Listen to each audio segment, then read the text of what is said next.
Hello guys, this is Rahul Asthana, managing Punjab ग्रामीण bank. तो सबसे पहले आप सभी लोगों को हैप्पी रिपब्लिक डे। और आज मैं डिस्कस करने वाला हूँ टॉपिक्स वाइज क्वेश्चंस के बारे में। मतलब किन किन टॉपिक्स को अगर आप कवर करते हो तो आप एक अच्छा स्कोर कर सकते हो रीजनिंग और मैथ में। तो सबसे पहले बात करते हैं रीजनिंग की। आप नोट भी कर सकते हो, आप इसके हिसाब से टॉपिक वाइज कवर करके चलो, सीखते चलो। ज़्यादा टॉपिक्स नहीं है, 8-10 टॉपिक्स होंगे, अगर इनको कवर कर लोगे तो अच्छे स्कोर कर सकते हो। तो सबसे पहला जो टॉपिक है रीजनिंग में वो है पजल्स।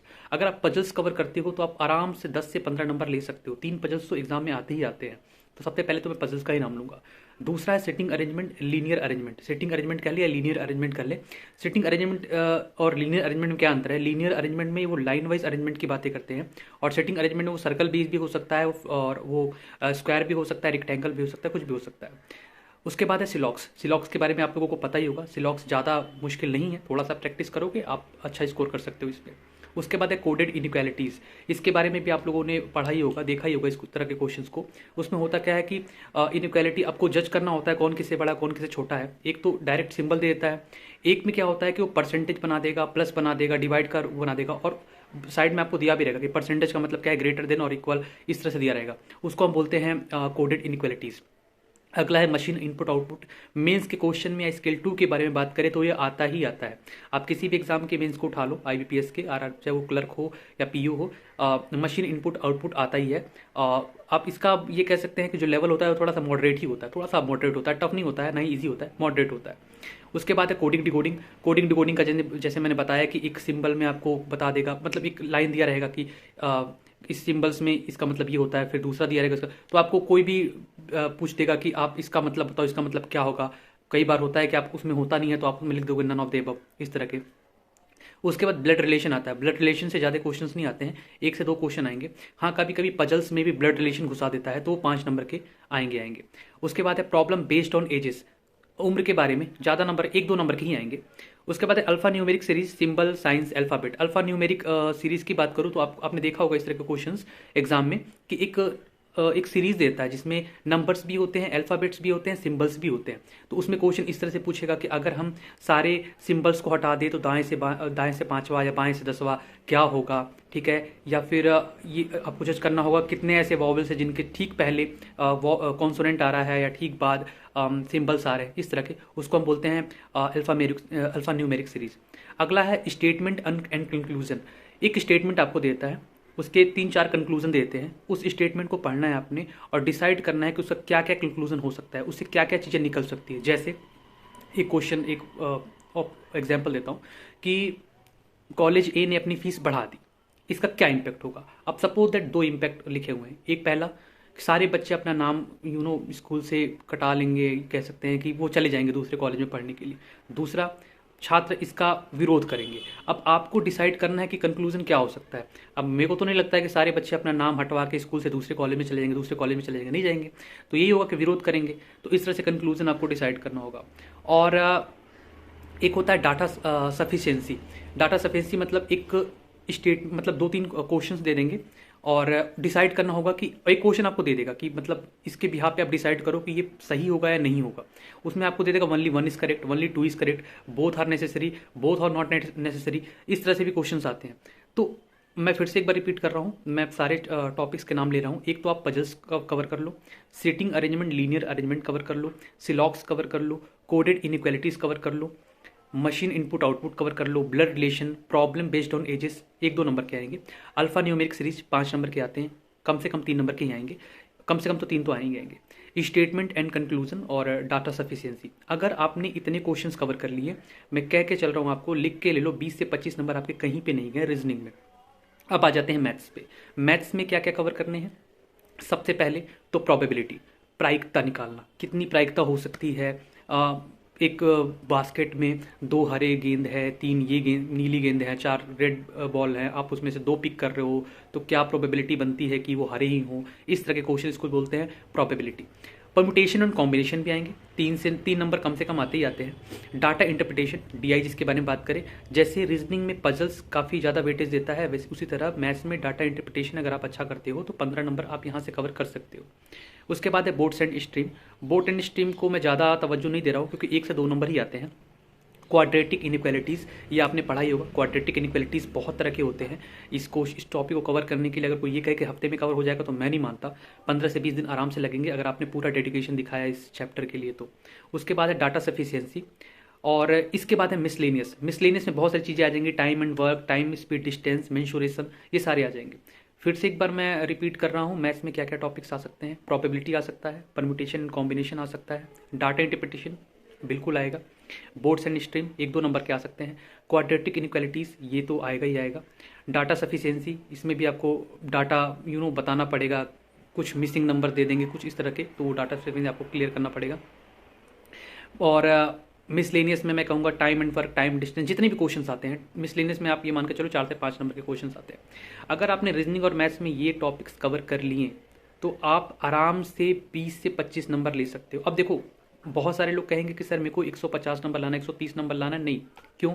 आप टॉप कर लिए, माना कि आपने टॉप कर लिया जीपीएस स्किल 2 के एग्जाम को, आपकी सैलरी बढ़ी? नहीं। आपको आपका डेजिग्नेशन बढ़ा? नहीं। आपको गोल्ड मेडल मिला? नहीं। आपको लबासना भेज दिया गया? नहीं। जब इतनी सारी चीज़ें नहीं हो रही हैं, एक 90 नंबर लाने वाला भी लड़का, एक 110 नंबर लाने वाला लड़का, दोनों सेम है, तो आपको इतना ज़्यादा भी नहीं सोच के चलना है कि वो चीज़ आप हासिल ही ना कर पाओ। Be calculative. अब देखो 5 सब्जेक्ट्स हैं, लोग कहते हैं कि रीजनिंग और मैथ्स 50-50 नंबर के आते हैं। मैं भी पहले कहता था 50 नंबर के आते हैं, लेकिन पूरे एग्जाम के दौरान मुझे कहीं भी, चाहे वो रिजल्ट ही हो, वो 40 आउट ऑफ 40 ही कैलकुलेशन दिखाया गया। तो मान लेते हैं 40 नंबर का आता है रीजनिंग आपका। अब रीजनिंग अगर आप ढंग से पढ़ोगे, जो टॉपिक्स मैंने बताए उन टॉपिक्स को आप कवर करते हो, 8-10 टॉपिक है यार, मुश्किल से 1.5 से 2 महीने लगेंगे कवर करने में, अगर आप ढंग से कवर करते हो। 20 से 25 नंबर आपने यहाँ से उठा लिए, 25 नंबर मान लो मिनिमम, मैंने ले लिया रीजनिंग से 25, ठीक है। अब हम आते हैं मैथ्स की बात करते हैं।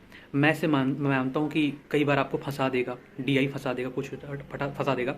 40 नंबर के होते हैं, 50% तो लाओगे ना, इतना तो पढ़ सकते हो कि 20 नंबर लाओगे, ठीक है।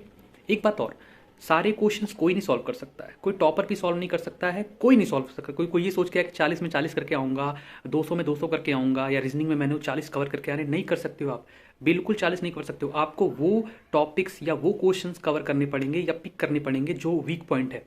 एग्जामिनर के आईबीपीएस ने वो जो क्वेश्चन दिए हैं वो आपको नंबर लेने के लिए ही दिए हैं। आपको उन टॉपिक्स को पहले कवर करना है, क्योंकि अगर आपने रीजनिंग उठाया और रीजनिंग में आपने 10 क्वेश्चन या 5 क्वेश्चन भी सही कर दिया शुरू में ही, 5 क्वेश्चन, और आप श्योर हो कि आप सही हो, आपका जो मॉरल है, आपका जो एटीट्यूड है ना, बिल्कुल चेंज हो जाएगा। उससे क्या होगा ना, आपके अंदर कॉन्फिडेंस आ जाएगा। फिर आप, और एक बहुत बड़ी बात है कि अगर कॉन्फिडेंस ग्रो हो गया ना, और आपको कोई क्वेश्चन 80% या 90% भी क्लियर है, तो भी वो कॉन्फिडेंस की वजह से आप सही करके आओगे। ये मैंने अपनी लाइफ में देखा है। तो मान लेते हैं कि अगर आपने मैथ्स में 20 नंबर लिए हैं, रीजनिंग में 25 नंबर ले लिए, आउट ऑफ 40 की बातें कर रहा हूँ मैं। रीजनिंग में आपने आउट ऑफ 40 25 नंबर ले लिए, मैथ्स में आपने आउट ऑफ 40 20 नंबर ले लिए। अब हिंदी या इंग्लिश की बात करते हैं। देखो, इसमें भी मैं मान के चलता हूँ कि आप 20 नंबर तो ले ही लोगे, 20 नंबर तो ले लोगे ना आउट ऑफ 40, 50% तो नंबर ला ही सकते हो। अगर आप एक्यूरेसी के साथ में चलोगे तो इतना तो आ ही जाएगा। अब बचते हैं आपकी फाइनेंशियल अवेयरनेस और कंप्यूटर की बातें करते हैं। ये भी दोनों 40-40 की ही मैं मान लेता हूँ। वैसे कहते तो हैं कि कंप्यूटर 20 का आता है, मैं 40 मान के चलता हूँ। कंप्यूटर में 40 का है, मैं मान के चलता हूँ यार 20 ले लो, 20 मान के चलता हूँ। अगर 1-2 नंबर इधर उधर ऊपर नीचे होते हैं तो वो किसी अदर सब्जेक्ट से आप कवर करोगे। और एफए को मैं सिर्फ 10 नंबर देता हूँ आउट ऑफ 40, क्योंकि जिस हिसाब से पैटर्न रहा 2 साल का, मेरे को नहीं लगता कि 10 से ज़्यादा नंबर ला भी सकते हो, और 10 से नंबर वो लाने भी देंगे। इरादा ही उनका यही होता है कि ज़्यादा नंबर इसमें अचीव ना कर पाए। अब मैं कैलकुलेशन करता हूँ। रीजनिंग में मैंने 25 लिया है, मैथ्स में 20 लिया है, हिंदी या इंग्लिश में मैंने 20 लिया है, और कंप्यूटर में मैंने 20 लिया है, और एफए में मैंने 10 लिया है। कितने होते हैं? 5 ये हो गए, 2 4 6 8 1 9, 95 हो रहा है मैंने कैलकुलेशन। बी कैलकुलेटिव ना, इतना ज़्यादा क्यों सोचना, 40 में 40 क्यों सॉल्व करना, एफए को क्यों इतना ज़्यादा हवा देना। एफए में उतना पढ़ो कि 10 नंबर दे के जाए, बस अपने काम का निकल जाए, बाकी भाड़ में जाए, ठीक है।